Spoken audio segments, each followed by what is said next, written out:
किसान भाइयों नमस्कार। किसान भाइयों, हमारे फसल उत्पादन के लिए, अच्छे फसल उत्पादन के लिए हमारी मिट्टी की गुणवत्ता का बहुत ही अच्छा होना आवश्यक है। किसान भाइयों, हमारी मिट्टी की गुणवत्ता जितनी अच्छी होगी उतना ही हमारा फसल का उत्पादन अच्छा होगा। अतः किसान भाइयों, मिट्टी की अच्छी गुणवत्ता के लिए, उसकी जानकारी के लिए कि हमारी मिट्टी की गुणवत्ता अच्छी है अथवा ख़राब है, अगर हमारी मिट्टी की गुणवत्ता अच्छी नहीं है तो उसके लिए हमें मिट्टी का सैंपल लेकर के और मिट्टी की जांच करानी होगी।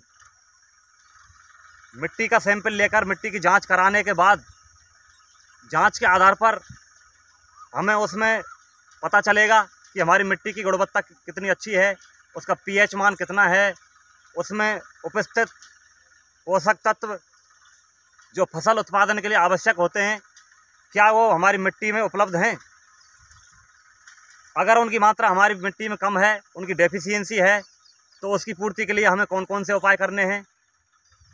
तो किसान भाइयों, इस प्रकार समुचित तरीके से पूरा फसल उत्पादन, अच्छा फसल उत्पादन अगर हमें करना है तो मिट्टी की जांच कराना बहुत ही आवश्यक है।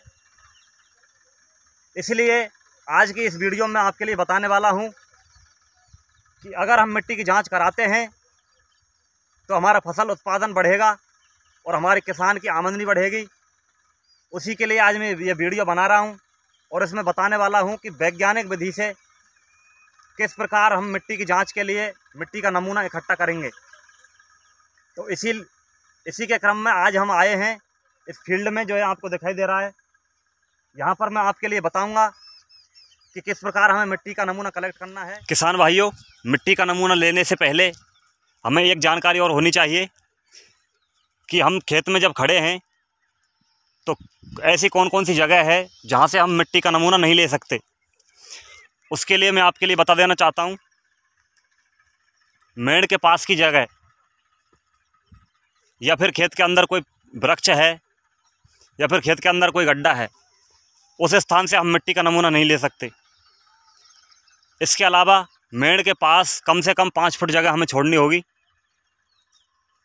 और बीच खेत में कम से कम 6 या 7 जगह से हमें मिट्टी का नमूना लेना होगा।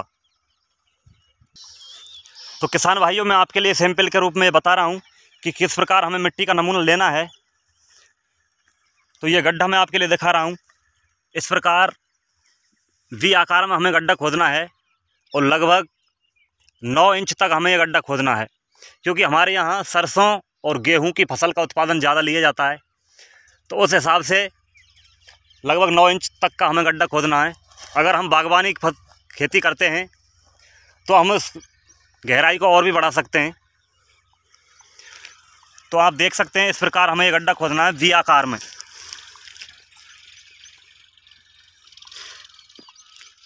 और इस प्रकार गड्ढा खोदने का हमारा मतलब रहता है कि इसके अंदर जो भी मिट्टी की परत हैं ऊपर से लेकर नीचे तक, उनकी पूरी मिट्टी, यहाँ से ऊपर से और नीचे तक की पूरी मिट्टी हमें इकट्ठा करनी है। और ये पूरी मिट्टी लेकर के हमने फावड़े की सहायता से और ये इधर कलेक्ट कर ली है, ये पूरी कलेक्ट कर ली है। इस प्रकार हमें लगभग इस पूरे खेत से 5 या 6 जगह से हमें नमूने लेने हैं। तो मैं आपको बताने वाला हूँ 5 या 6 जगह से नमूने लेकर के। तो किसान भाइयों, हमने 6 जगह से इस पूरे खेत से मिट्टी का नमूना ले लिया है और पूरे नमूने को एक स्थान पर यहाँ कलेक्ट कर लिया है। तो हमारे पास ये इतना मिट्टी इकट्ठा हो गई है। अब हमें मिट्टी जांच कराने के लिए मात्र 500 ग्राम मिट्टी की आवश्यकता होगी और हमारे पास कम से कम ये 5 किलो मिट्टी हमारे पास इकट्ठी हो चुकी है। तो मैं आपके लिए बताने वाला हूँ कि किस प्रकार से इसमें से हमें 500 ग्राम ही मिट्टी रखनी है। तो किसान भाइयों, हमें इस मिट्टी के ढेर को 4 भागों में विभाजित करना है। इस प्रकार से हमें 4 भागों में विभाजित करना है, इस प्रकार से। और साइड के हमें 2 हिस्से हटा देने हैं। तो देखिए किसान भाइयों, अब हमारे पास ये इतना मिट्टी बची है, इसके 2 हिस्से हमने हटा दिए हैं। इसको एक बार फिर हमें 4 भागों में विभाजित करना है। इस प्रकार से हमें 4 भागों में इसको फिर विभाजित करना है। और आमने सामने के 2 हिस्से एक बार फिर हमको इसमें से हटाने हैं। और ये प्रक्रिया हमको तब तक करनी है जब तक हमारे पास 500 ग्राम मिट्टी नहीं रह जाती है। अब हमारे पास ये लगभग 500 ग्राम मिट्टी बची है। अब इसको हमें एक पॉलीथीन में लेकर के और नमूना के लिए, जांच के लिए ये नमूना हमें पॉलीथीन में इकट्ठा करना है। इसको एक पॉलीथीन में हम इकट्ठा कर लेंगे तथा इसको पॉलीथीन में इकट्ठा करने के बाद हम इसके ऊपर लेबल लगाएंगे। इसके ऊपर एक पर्ची आती है, उस पर लेबल लिखा जाता है।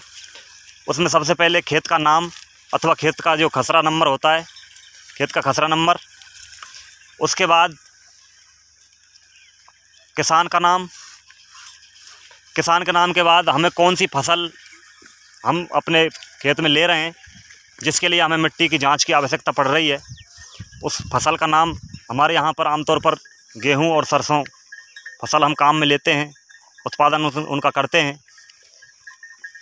तो हम गेहूँ और सरसों तथा खरीफ में ज्वार और बाजरा, इस प्रकार हम उस पर लेबल लेकर के और इस सैंपल को जांच के लिए अपने नज़दीकी कृषि पर्यवेक्षक अथवा मिट्टी परीक्षण प्रयोगशाला में आगे के प्रोसेस के लिए इसको सप्लाई कर देंगे। तो किसान भाइयों, मैंने आपके लिए बताया कि मिट्टी का नमूना किस प्रकार से लिया जाता है तथा इसी प्रकार की खेती संबंधी और जानकारियों के लिए आप हमारे चैनल से जुड़े रहें। आपके लिए नई नई जानकारी हम उपलब्ध कराते रहेंगे। किसी नई वीडियो में आपसे फिर मुलाकात करेंगे। तब तक के लिए जय श्री राम, जय श्री कृष्णा।